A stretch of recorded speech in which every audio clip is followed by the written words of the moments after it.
आज मुझे ऐसा प्रतीत हो रहा है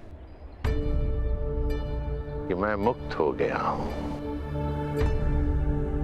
एक विचित्र दिव्य संतोष है मेरे मन में।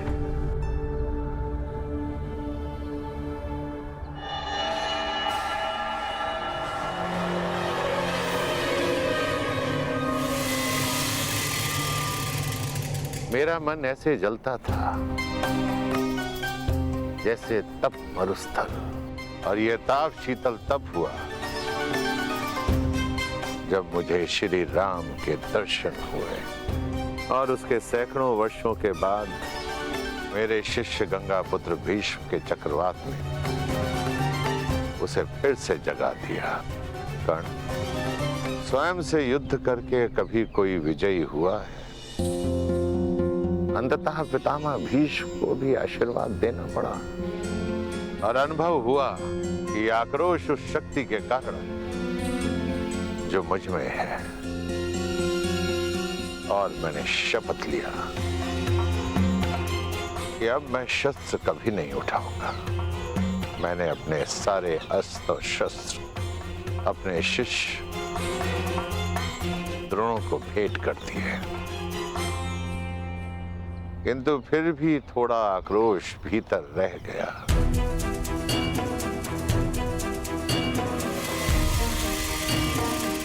फिर तुम आए कर्ण, क्षत्रियों के तेज से युक्त ब्राह्मण कुमार।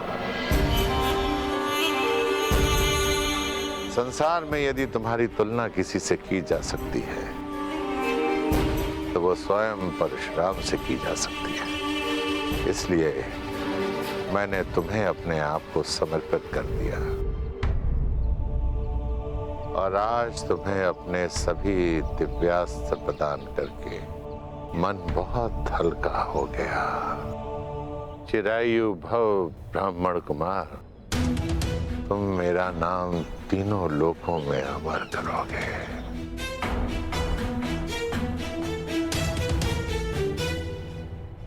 गुरुवर, आज्ञा हो तो कुछ निवेदन करो। आप संसार के सबसे महान और घातक योद्धा बने, परंतु अपने जन्म से नहीं, अपने कर्म से। आपका जन्म एक ब्राह्मण कुल में हुआ, उसके पश्चात भी आप किसी भी क्षत्रिय से सबसे महान योद्धा सिद्ध हुए। अपने जन्म से नहीं ना, अपने कर्म से ही ना गुरुदेव। तो जन्म और कर्म की ये नीति सबके लिए होनी चाहिए ना। मैं आपसे ये सब इसलिए कह रहा हूं क्योंकि आज मैं आप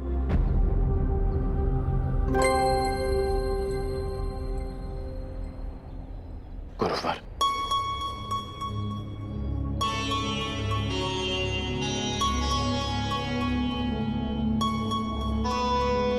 क्षमा करना गुरुवर, अपने राधे को क्षमा करना।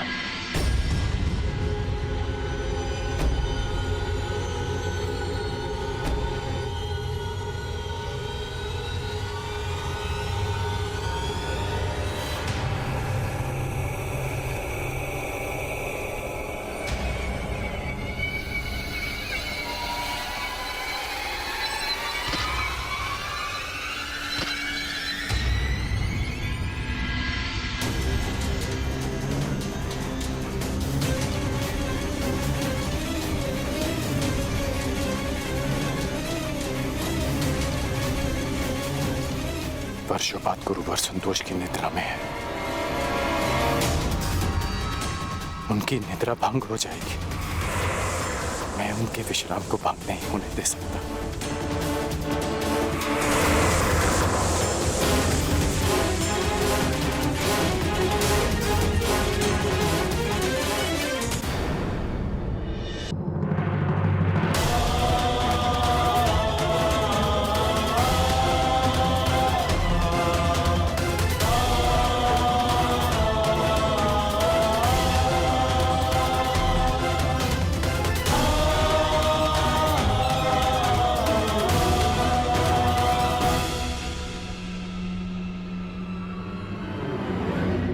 ये रक्त कहां से रिस रहा है?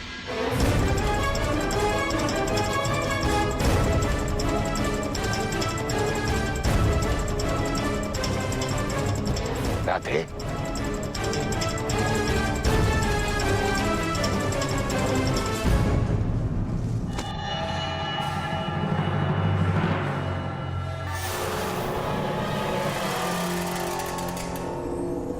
इतने डंक से तुमने? तुम इस कीड़े को यहां से हटा भी सकते थे, इसे मृत्यु का द्वार भी दिखा सकते थे। अपने गुरु के विश्राम के लिए ये राधे कितना भी रक्त बहा सकता है, कितनी भी पीड़ा सह सकता है गुरुदेव। अपने गुरु की निद्रा के लिए इतना बड़ा त्याग, अपने प्राणों की भी चिंता किए बिना इतना विष सहा तुमने मुझे महाक्षत्रिय राजा शिवी का स्मरण करा दिया, जिसने एक कबूतर की रक्षा करने के लिए अपने हाथों से अपने शरीर का मांस काटा।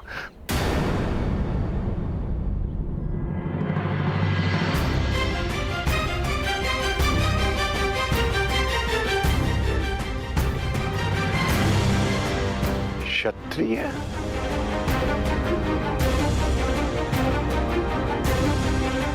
कौन हो तुम राधे?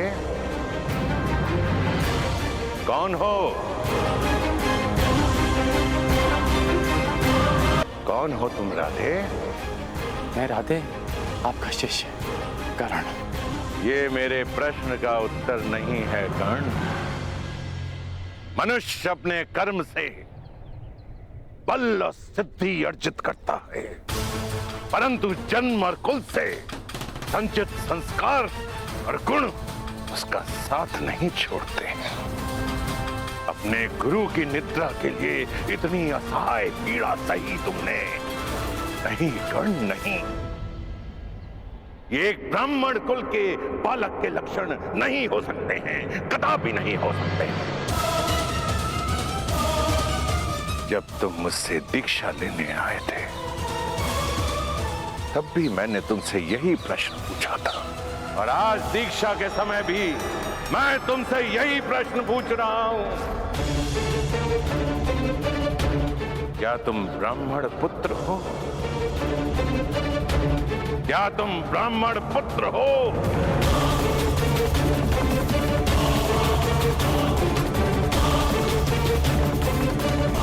नहीं गुरुदेव,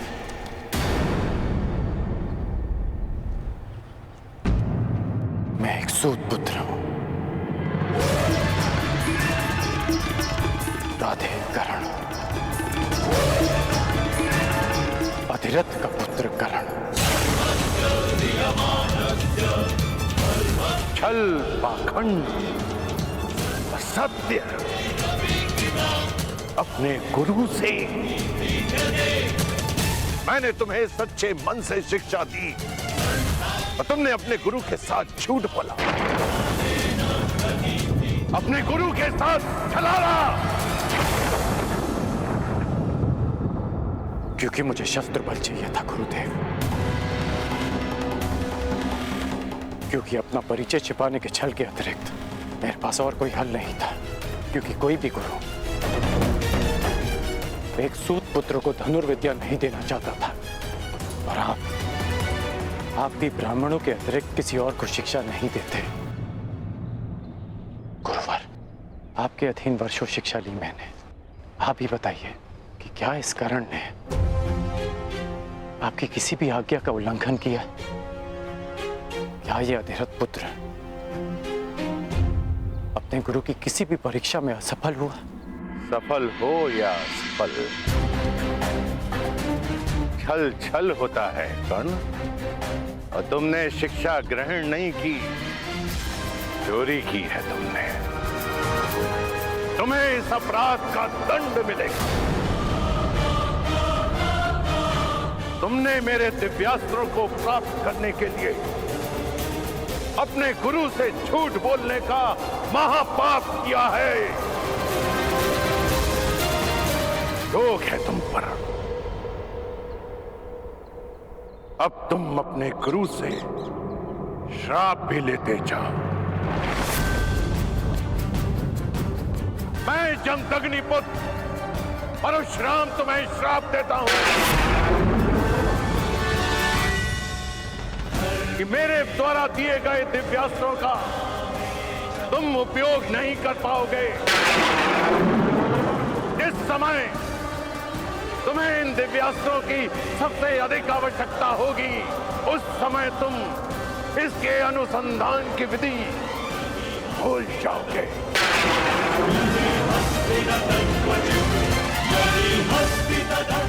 मेरे द्वारा दिए गए दिव्यास्त्रों का आवाहन नहीं कर पाओगे। ये मेरा श्राप है।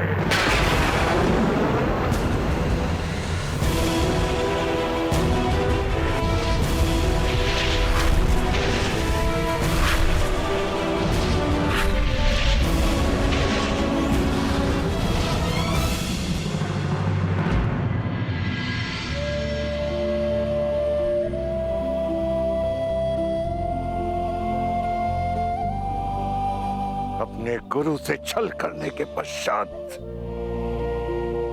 तुम अपने गुरु से दृष्टि मिलाने का साहस कर रहे हो। चले जाओ यहां से कर्ण, चले जाओ। इस श्राप के बाद ये पवित्र भूमि भी अभिशापित और अपवित्र हो गई है। जाओ। यदि ऐसा है तो ये स्थान तभी अपवित्र हो गया था जब मैंने पांव रखे। श्राप आपने मुझे आज दिया, परंतु अभिशापित तो मैं जन्म से ही रहा हूं।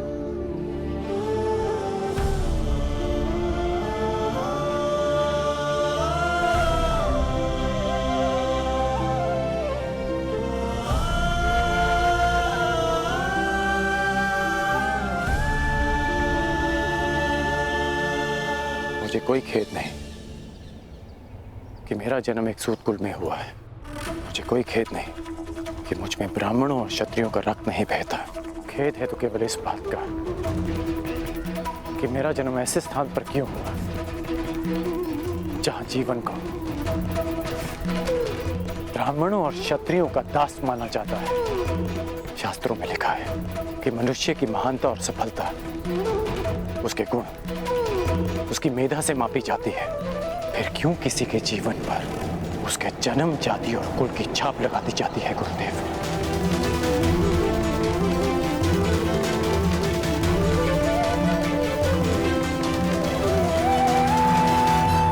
कि महानता और सफलता उसके गुण, उसकी मेधा से मापी जाती है। फिर क्यों किसी के जीवन पर उसके जन्म, जाति और कुल की छाप लगा दी जाती है गुरुदेव? जब विश्वामित्र राजकुल में जन्म लेकर ब्रह्म ऋषि बन सकते हैं, जब आचार्य द्रोण ब्राह्मण कुल के होकर क्षत्रियों को ललकार सकते हैं, जब मेरे महान गुरु परशुराम एक ब्राह्मण होकर शस्त्र धारण कर सकते हैं, तो फिर इस सूत पुत्र के साथ अन्याय क्यों गुरुदेव? क्यों ऐसा होता है कि यदि एक सूत पुत्र वेद की ऋचा सुन ले तो उसके मुख में पिघला सीसा भर दिया जाता है? क्यों किसी शूद्र को शिक्षा के अधिकार से वंचित रखा जाता है? क्यों मेरे भाई शोण को मार दिया गया था? क्योंकि उसने वेद पाठ करने का दुस्साहस किया। क्यों एक क्षत्रिय की उदंडता को उसका साहस माना जाता है और एक सूत की वीरता को उसका दुस्साहस? क्यों गुरुदेव? क्यों क्यों क्यों क्यों क्यों? जिन ब्रह्मदेव के दिव्यास्त्र आपने मुझे सौंपे, उन्होंने सृष्टि की रचना में क्या कोई भेदभाव किया? जन्म से लेकर अभी शरण में आने तक सदैव अपमान सा आपके चरणों में आया तो लगा कि हाँ, मुझ में भी प्राण है। आपकी छत्रो छाया से वंचित नहीं होना चाहता था गुरुदेव। ये कारण सम्मान से जीवन जीने का अधिकार चाहता था। इसलिए जीवन में पहली बार असत्य कहा, परंतु आपके प्रति मेरी श्रद्धा, मेरी शिक्षा के प्रति मेरी निष्ठा और मेरे कर्म के प्रति मेरी आस्था में किंचित भी असत्य नहीं है गुरुदेव। आपके इस शिष्य ने आपकी हर शिक्षा, हर परीक्षा को ईश्वर का प्रसाद मानकर ग्रहण किया और आज ये राधे सगर्व आपका श्राप भी स्वीकार करता है। किंतु इतना निवेदन अवश्य करूंगा कि मेरा सूत पुत्र होना मेरे अधिकार में नहीं था। इतना अवश्य कहूंगा कि आपने मुझे उस भूल के लिए श्राप दिया जिस पर मेरा कोई वश नहीं था गुरुदेव। तुम्हारा तुम्हारे जन्म पर वश नहीं था, मैं जानता हूं, परंतु तुम्हारा वश कर्म पे तो था और तुम्हें श्राप तुम्हारे असत्य बोलने के कर्म के कारण मिला है। नहीं गुरुदेव, एक सूत पुत्र को श्राप मिला क्योंकि उसका जन्म ब्राह्मण कुल में नहीं हुआ, क्योंकि एक सूत होने के पश्चात भी उसने सम्मान से जीवन जीना चाहा, अपना अस्तित्व बनाना चाहा। इसलिए एक सूत पुत्र को श्राप मिला। अपने गुरु से सत्य ना बोलने की भूल तुमसे हुई है कर्ण, और एक गुरु ने अपने शिष्य का सत्य जाने बिना उसे श्राप दे दिया। ये भूल परशुराम कर बैठा।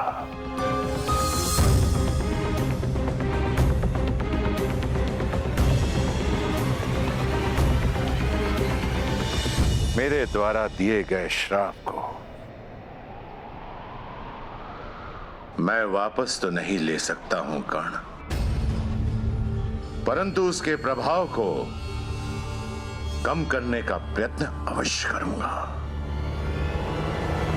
आज से तुम्हारे बाणों में ऐसा तेज होगा जो तुम्हें मेरे अन्य शिष्यों से भिन्न करेगा।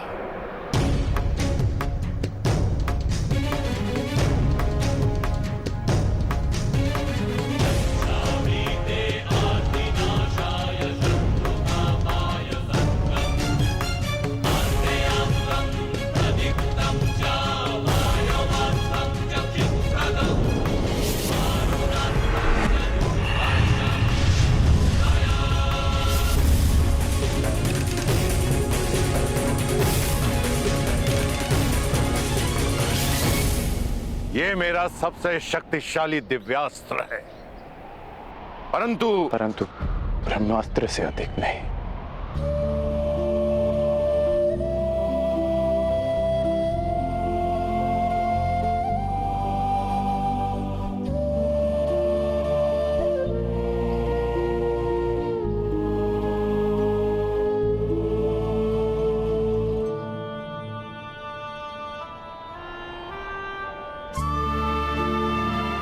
गुरु दक्षिणा मांगिए गुरुदेव।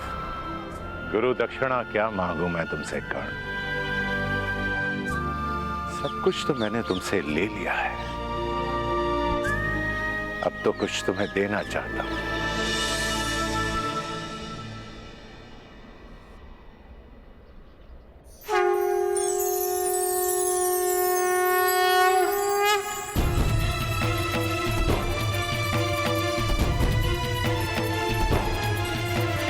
गुरु ब्रह्मा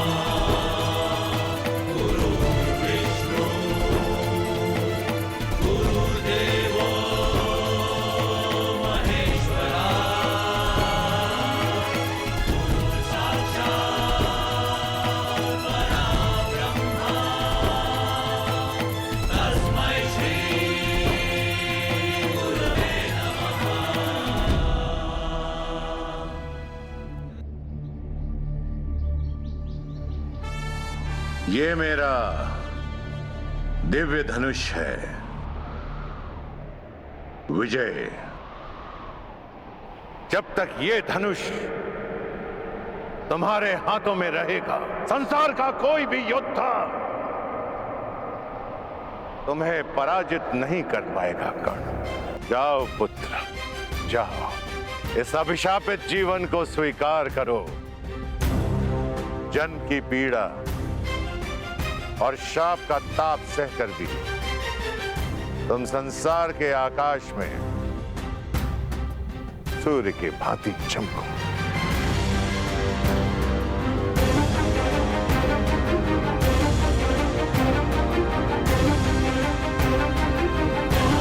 माता की मार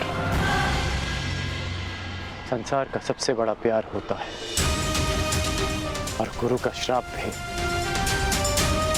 महादेव के प्रसाद से कम नहीं। और आपका ये श्राप, ये राधेकरण अमृत समझकर स्वीकार करेगा।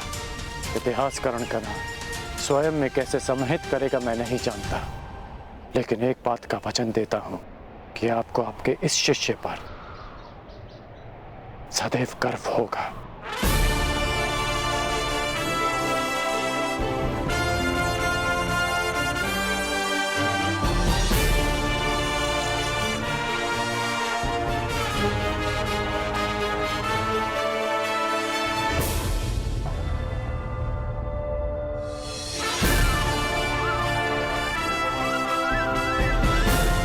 आज से मेरा नया जीवन प्रारंभ होता है।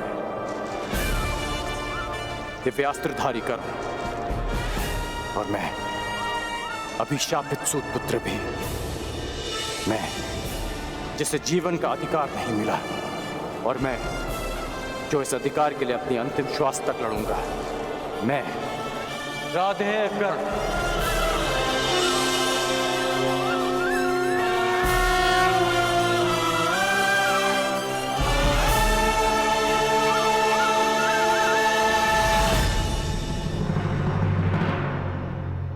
परशुराम शिष्य, हस्तिनापुर के राजगुरु, महायोद्धा प्रतापी आचार्य द्रोण पधार रहे हैं।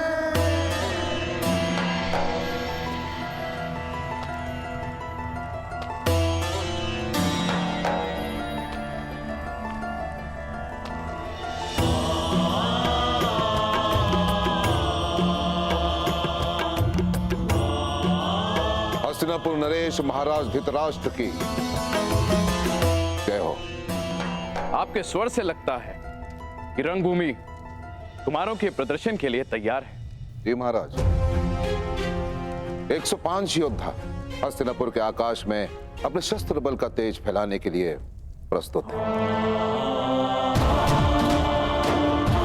और इतना नहीं महाराज, हस्तिनापुर की जनता अपने राजकुमारों के स्वागत के लिए आतुर है, प्रतीक्षा कर रहे हैं कि वे कब आएंगे। समय आ गया है जब मेरे पुत्र अपनी योग्यता का प्रदर्शन करेंगे। समय की चाल में आहट नहीं होती महाराज, किंतु वेग की भांति वो चलता है। कल की ही बात लगती है कि नन्हे कौरव और पांडव इसी महल के आंगन में उद्दंडता करते फिरते थे, और आज शक्ति का प्रदर्शन करने के लिए प्रस्तुत हैं।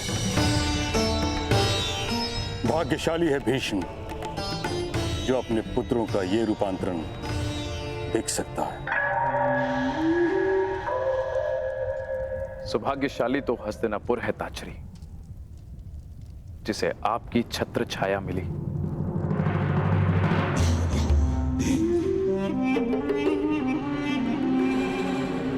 निसंदेह महाराज, निसंदेह, सत्य वचन। जिस राज्य के महाबली भीष्म और महाधनुर्धर द्रोण जैसे स्तंभ हो, वो राज्य सौभाग्यशाली होगा ही। और मुझे पूर्ण विश्वास है कि राजकुमारों का ये प्रदर्शन निश्चित रूप से हस्तिनापुर को गर्वित करेगा। आनंद दुगना हो सकता है महाराज,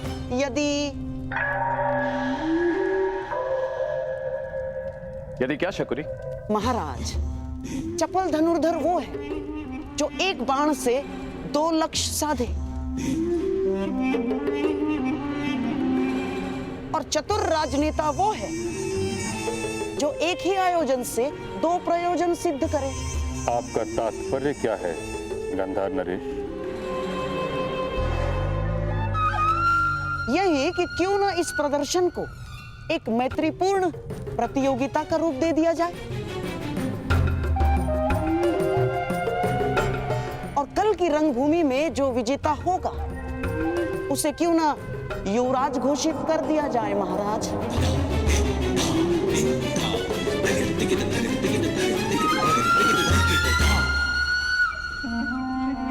कल की रंगभूमि में जो विजेता होगा उसे क्यों ना युवराज घोषित कर दिया जाए महाराज। प्रतिस्पर्धा प्रतिद्वंदियों के बीच होती है गंधार नरेश, भाइयों के बीच नहीं।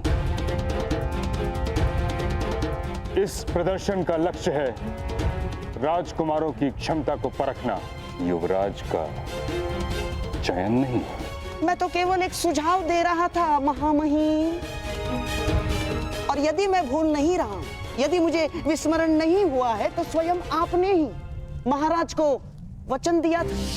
जिस दिन दोनों राजकुमारों ने सामर्थ्य और ज्ञान प्राप्त कर लिया, उस दिन होगी प्रतिस्पर्धा, और उनकी क्षमता के आधार पर हस्तिनापुर अपना नया राजा नियुक्त करेगा।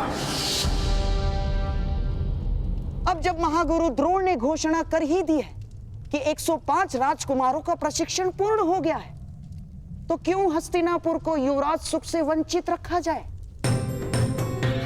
इस राजसभा को अगले सम्राट के दर्शन क्यों ना कराए जाए ना? फिर भी ये एक केवल सुझाव मात्र है, सुझाव मात्र। यदि महाराज धृतराष्ट्र इस प्रतियोगिता को अनुमति दे तो।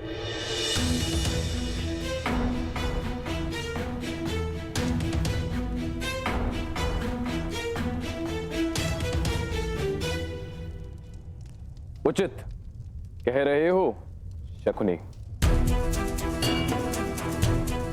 इस सुझाव पर विचार किया जा सकता है। निश्चित रूप से हस्तिनापुर को युवराज की आवश्यकता है। निश्चित रूप से युवराज की आवश्यकता है महाराज, किंतु चयन के लिए प्रतिस्पर्धा विकल्प नहीं। महामहिम का कथन सत्य है महाराज। इन 105 भाइयों को एक साथ मिलकर हस्तिनापुर की रक्षा करनी है। जो उत्तराधिकार के लिए एक दूसरे से लड़ बैठेंगे, वो मिलकर किसी देश की रक्षा कैसे करेंगे? यह संभव है महाराज। ये रंगभूमि 105 भाइयों के कौशल का प्रदर्शन स्थल है, उत्तराधिकारियों के मध्य। इसे युद्ध क्षेत्र मत बनाएं। रंगभूमि के इस आयोजन से युवराज के चयन का प्रयोजन सिद्ध होता है, तो इसमें खोट क्या है आचार्य? खोट केवल इतना है गंधार नरेश कि कहीं भाइयों के बीच का खेल रक्त रंजित स्पर्धा में न बदल जाए। महामहिम भीष्म बिल्कुल ठीक कह रहे हैं। आचार्य, वो क्षत्रिय कैसा जो युद्ध से भयभीत हो जाए, और वो राजकुमार कैसा जो अपने राज्य की रक्षा के लिए घाव खाने से पीछे हट जाए? और क्या गुरु द्रोण को अपने शिष्यों पर इतना भी विश्वास नहीं कि वे तनिक पीड़ा सह सकेंगे? और क्या महामहिम भीष्म को अपने कुल के रक्त की परीक्षा लेना क्या इतना कठिन प्रतीत हो रहा है? क्यों? जो गंगापुत्र भीष्म अपने केवल वचन के लिए आजन्म ब्रह्मचारी रहे, जिन्होंने अपने दिए हुए वचन के लिए मृत्यु को स्वयं से आज तक दूर रखा, क्या ऐसे महामहिम महाबली गंगा और शांतनु पुत्र भीष्म हस्तिनापुर के सिंहासन को एक सशक्त, समर्थ, सक्षम और सुरक्षित हाथों में नहीं देखना चाहेंगे? मैं मानता हूं ताछरी कि राजकुमारों के लिए यह प्रतियोगिता बहुत कठिन होगी, परंतु मुझे आचार्य द्रोण की शिक्षा पर पूर्ण विश्वास है। विश्वास है कि सभी राजकुमार इस प्रतियोगिता को मैत्रीपूर्ण भाव से लेंगे। फिर सभी राजकुमारों को एक नियम से बांध दिया जाएगा। यदि किसी भी राजकुमार ने दूसरे राजकुमार का रक्त बहाया तो उसे अपात्र घोषित कर दिया जाएगा। इस नियम के प्रभाव से आपकी चिंता का हल भी निकल आएगा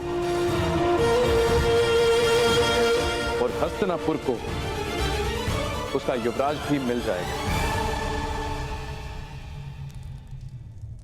कहिए ताचरी, क्या ये उचित नहीं?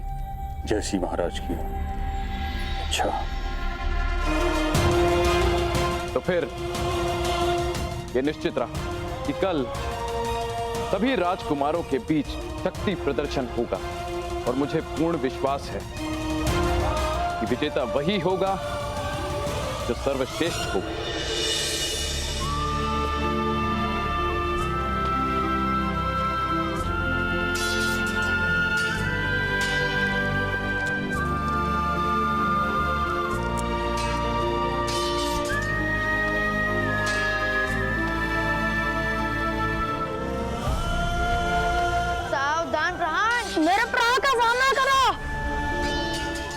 कल रंगभूमि में प्रदर्शन करोगे कौरव और पांडवों के साथ? प्रदर्शन? कैसा प्रदर्शन? कल हस्तिनापुर के 105 राजकुमारों का शक्ति प्रदर्शन है। सुना है कुमार अर्जुन अपने धनुर्विद्या का कौशल भी दिखाएंगे।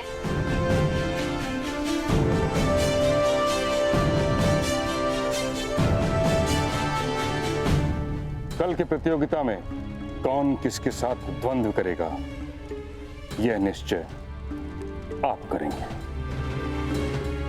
प्रतियोगिता पक्षपात रहित होनी चाहिए महामहिम।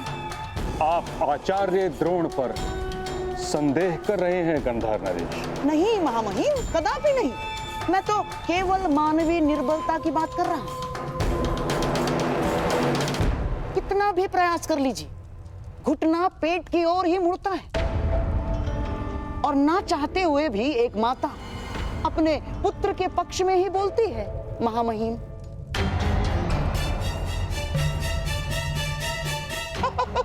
और महागुरु द्रोण का अर्जुन के प्रति प्रेम जगत विख्यात है। वो तो पहले ही घोषणा कर चुके हैं कि इस संसार का सर्वश्रेष्ठ योद्धा अर्जुन ही है। बस कीजिए गांधार नरेश शकुनी। आप द्रोण के न्याय भाव पर आक्षेप लगा रहे हैं जो उचित नहीं है। नहीं आचार्य, नहीं, मैं तो वो कह रहा हूं जो कल सारा हस्तिनापुर कहेगा। तो आप चाहते क्या हैं? मैं तो केवल महाराज को यह निवेदन करना चाहता हूं कि द्वंद्व के प्रतियोगियों का निर्णय कोई मनुष्य ना करे। तो फिर कौन करेगा शकुनी? वो जिसमें पक्षपात का भाव ना हो।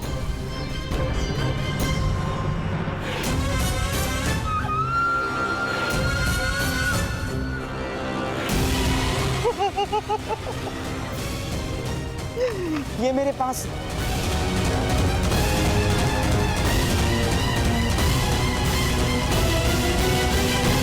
मैं भी कल रंगभूमि में जाकर कौरवों और पांडवों के बीच अपना प्रदर्शन करूंगा और ऐसे तलवारबाजी करूंगा। मूर्ख, अज्ञानी, हमारे जैसे छोटे लोगों को दिन में स्वप्न देखने का अधिकार नहीं है। ये रंगभूमि राजपुत्रों के लिए है, तुम्हारे लिए नहीं है पुत्र। तुम लोहार के पुत्र हो, लोहार का काम करो, छोड़ो ये तलवार वलवार चलाना। अपनी निर्बलता उस पर क्यों थोप रहे हो? हर बालक का अधिकार होता है अपना भविष्य चुनने का, अपना भाग्य स्वयं लिखने का।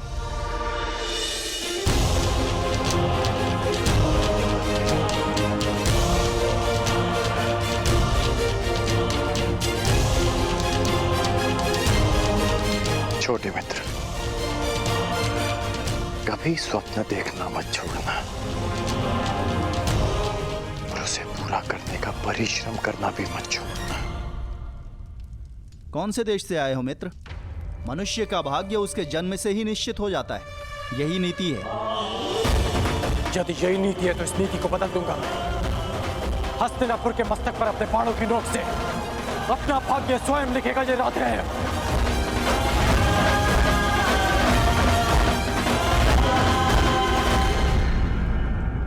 मैं महाराज से निवेदन करना चाहता हूं कि कौन किसके साथ द्वंद्व करेगा, किसका युद्ध किसके साथ होगा, इसका चयन मेरे पास ही करें।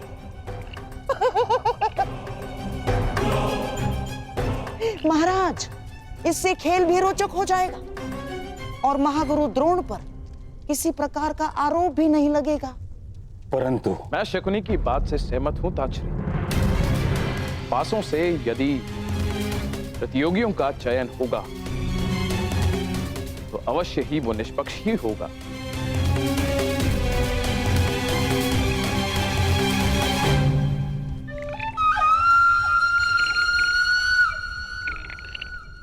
तो फिर यह निश्चित रहा, कल रंगभूमि में राजकुमारों के बीच प्रतिस्पर्धा होगी। किंतु स्मरण रहे कि प्रजा को कदापि यह ज्ञात नहीं होना चाहिए कि जीतने वाला हस्तिनापुर का युवराज होगा। प्रजा राजकुमारों के कौशल का आनंद उठाएगी और हम सब ये निर्णय करेंगे कि हस्तिनापुर का अगला युवराज कौन होगा। कौन होगा सर्वोत्तम योद्धा। यदि यही नीति है तो इस नीति को बदल दूंगा मैं। हस्तिनापुर के मस्तक पर अपने बाणों की नोक से अपना भाग्य स्वयं लिखेगा ये राधेय।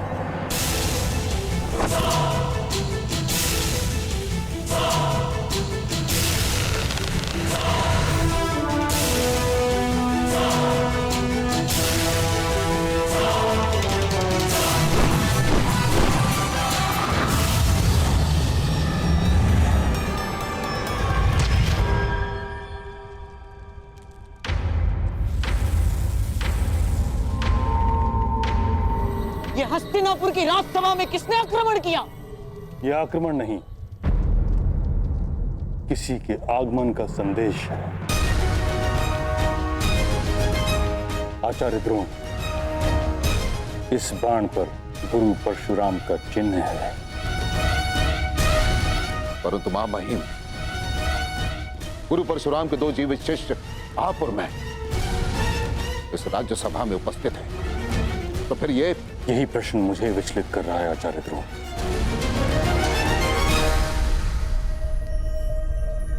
गुरु परशुराम का ये तीसरा शिष्य कौन है?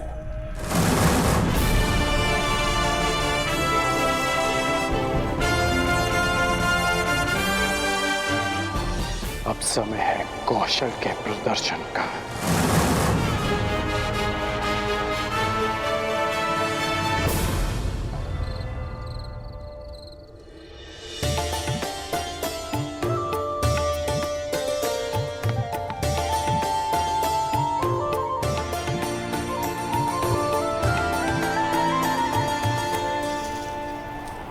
राधा, सूर्यास्त होने को है और वायु की गति भीषण होती जा रही है। लगता है चक्रवात आने वाला है। भोजन पक गया या नहीं? बस हो गया।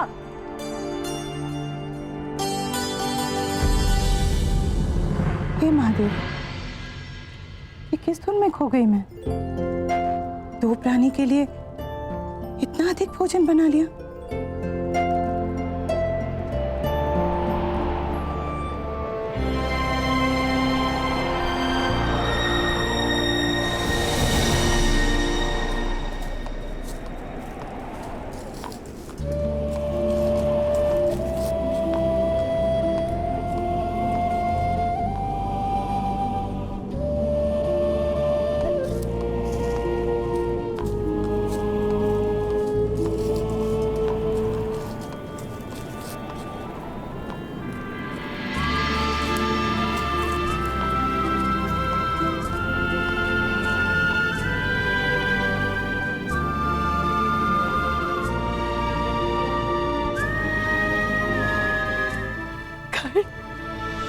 राधे कर्ण माता।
तुम आ गए पुत्र।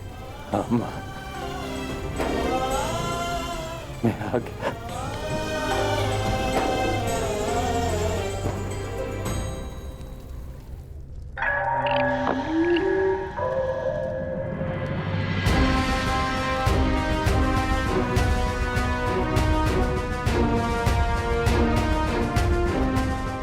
आइए गुरुपुत्र अश्वत्थामा, हमारे कक्ष में आपका स्वागत है। आप मुझसे यहाँ क्यों मिलना चाहते थे? क्योंकि इस कक्ष के अतिरिक्त हर कहीं 100 आंखें और 100 कान हैं। आंखें महामहिम भीष्म की और कान तुम्हारे पिता के।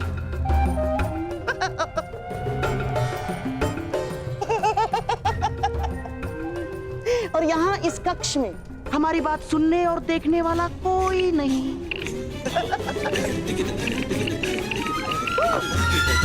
कैसी बात? यही कि कल की रंगभूमि में आप किसे विजयी होते हुए देखना चाहते हैं? मेरे होने वाले सम्राट राजकुमार दुर्योधन को या आपके पिता के प्रिय शिष्य उस अर्जुन को? उत्तर आप अच्छी तरह से जानते हैं गांधार नरेश। अर्जुन, अर्जुन वो शूल है जिसे मेरे पिताश्री ने स्वयं अपने हाथों से मेरे वक्ष में घोंप दिया। पिताश्री ने सदैव उसे अधिक प्रेम दिया, जन्म मुझे दिया, परंतु एक पिता की धरोहर, अपना सारा ज्ञान उसे सौंप दिया। निश्चित रूप से अश्वत्थामा उस अर्जुन की पराजय देखना चाहता है। कल की स्पर्धा में कुमार दुर्योधन ही विजयी होने चाहिए। जिन लोगों के शत्रु एक हों, उन्हें आपस में मित्रता कर लेनी चाहिए अश्वत्थामा। हमारा स्वप्न एक है और वो स्वप्न पूरा होने में बाधा भी एक ही है। अर्जुन, तो उस बाधा को दूर करने का कोई हल सोचा है आपने? उसका हल बताने के लिए तो आपको यहाँ बुलाया है।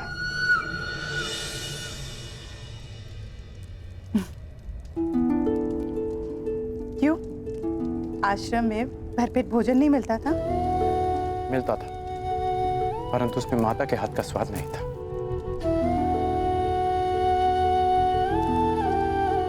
वैसे आपको किसने सूचना दी मेरे यहाँ आने की कि आपने ये भोजन तैयार रखा? क्यों?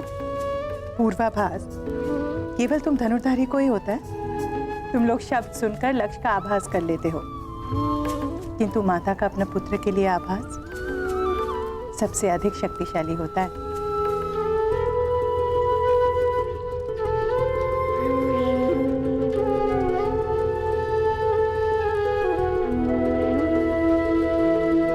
माता जानती है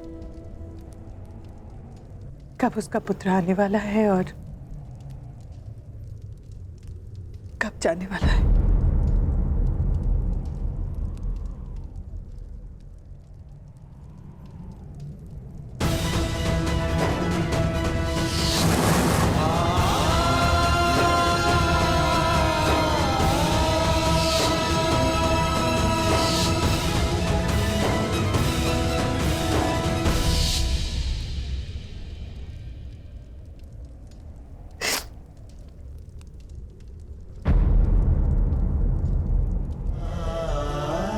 आभास भले ही ना हो,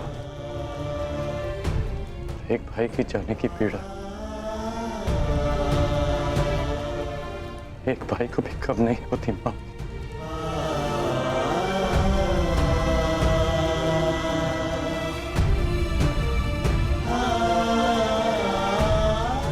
ये बताओ, प्रशिक्षण कैसा रहा तुम्हारा?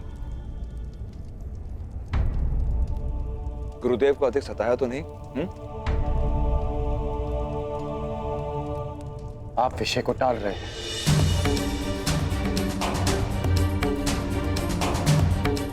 जीवन है कर्ण, अप्रत्याशित घटनाएं घटती है,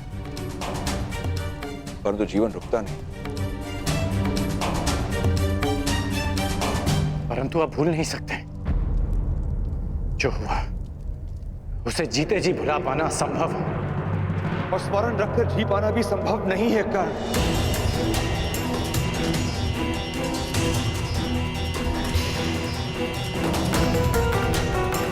वो क्षत्रिय हैं, राजकुल के लोग हैं, उनके पास बल है, अधिकार है। हम छोटे लोग हैं कर्ण, ना हमारे पास विरोध का बल है, ना ही प्रतिकार का अधिकार। और उनके पापों का दंड ईश्वर देगा उन्हें। भगवान, ईश्वर, विधाता, कब तक न्याय पाने के लिए उनके सहारे बैठे रहेंगे आप लोग? न्याय मांगा नहीं जाता, उसे छीन लिया जाता।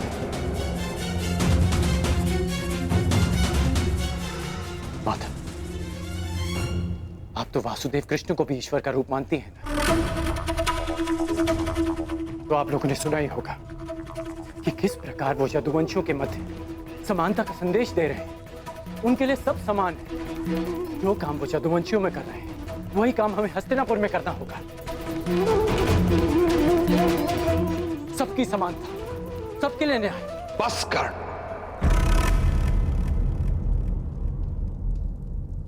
तनिक नहीं बदले तुम।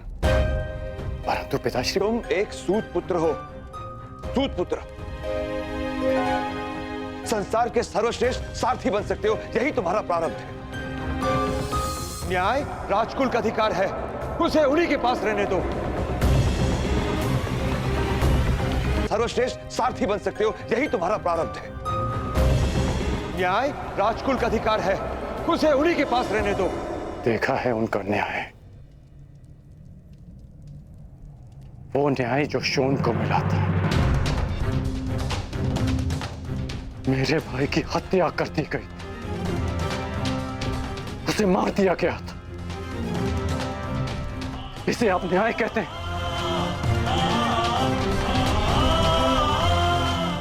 न्याय और सत्य से भागते हैं आप लोग। इसलिए नहीं कि आप लड़ नहीं सकते, बल्कि इसलिए कि आप लड़ना ही नहीं चाहते।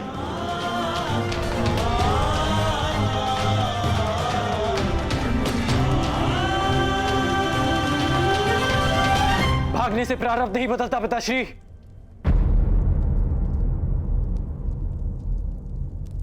आपका राधे नहीं भागेगा माता, नहीं भागेगा। आपको स्मरण है ना, आपने मुझसे शोन की हत्या का प्रतिकार मांगा था, सबके लिए न्याय मांगा था। मैं करूंगा प्रतिकार माता। शोन को न्याय मिलेगा, हम सबको न्याय मिलेगा।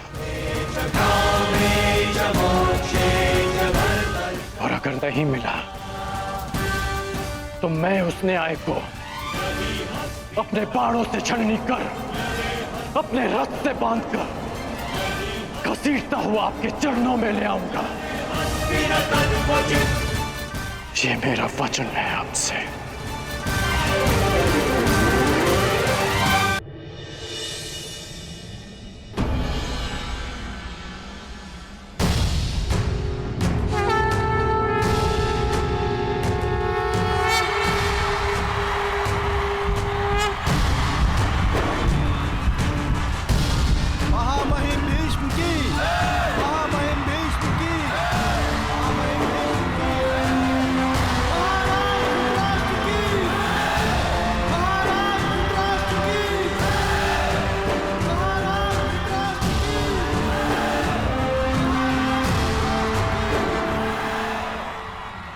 हस्तिनापुर के सभी निवासियों का इस रंगभूमि में स्वागत है। आज हस्तिनापुर के 105 राजकुमार अपने प्रशिक्षण का प्रदर्शन करेंगे, जिसके पश्चात आप सबको विश्वास हो जाएगा कि आने वाले कई दशकों तक हस्तिनापुर सुरक्षित रहेगा। हर युद्ध से, हर आक्रमण से हस्तिनापुर की ओर कोई चुनौती नहीं दे पाएगा। यद्यपि हस्तिनापुर का कोई शत्रु अस्तित्व में नहीं है, और यदि है तो यह उसको चुनौती है कि भीष्म के साथ साथ हस्तिनापुर में 105 योद्धा उपस्थित हैं उसकी सुरक्षा के लिए। ताक्षरी इतना समय क्यों लगा रहे हैं विदुर? स्पर्धा प्रारंभ क्यों नहीं कर रहे? अब प्रतीक्षा नहीं होती। मैं दुर्योधन, मैं जानना चाहता हूं कि अब मेरा उत्तराधिकारी कौन बनेगा। हमारा सौभाग्य है कि हमारे समक्ष गुरु द्रोण उपस्थित हैं, जिन्होंने अपने शिष्यों को पाषाण खंडों से निखारकर रत्न बनाया। वो स्वयं अपने शिष्यों का परिचय दें। हस्तिनापुर के वासियों, मैं आज बहुत संतुष्ट हूं। मां महिम भीष्म ने मुझे 105 दीपक सौंपे थे और आज वो दीपक सूर्य के भांति चमकेंगे और हस्तिनापुर के आकाश को प्रकाशित करेंगे। अब आपके समक्ष वो प्रस्तुत होंगे जो उन 105 राजकुमारों में सबसे ज्येष्ठ हैं, धर्म और कर्म में चित, युद्ध में स्थिर कुमार युधिष्ठिर। युधिष्ठिर युधिष्ठिर कुमार युधिष्ठिर की, कुमार युधिष्ठिर की,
आप सबके समक्ष प्रस्तुत होंगे हस्तिनापुर नरेश महाराज धृतराष्ट्र के सौपुत्र, जिनका नेतृत्व अजय योद्धा, गदा युद्ध में प्रवीण महाराज कुमार दुर्योधन। दुर्योधन कुमार दुर्योधन की, कुमार दुर्योधन की, कुमार दुर्योधन की, कुमार दुर्योधन की, कुमार दुर्योधन की।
ये स्वर कैसा कुंती?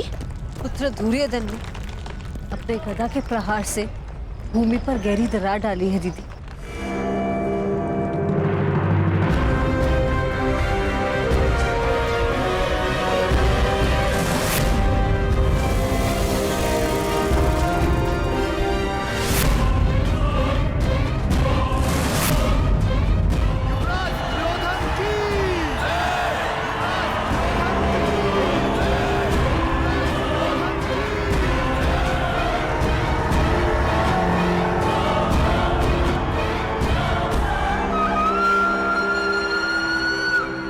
महाराज धृतराष्ट्र, पितामह भीष्म समेत उपस्थित सभी को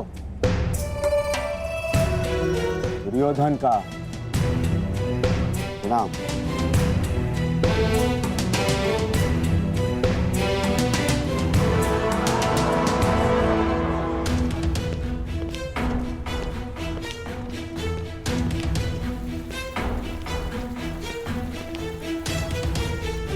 कहां जा रहे हो कर्ण?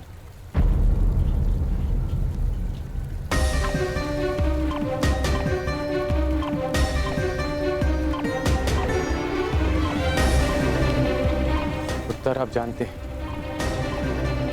कुमारों का प्रदर्शन देखने जा रहे हैं।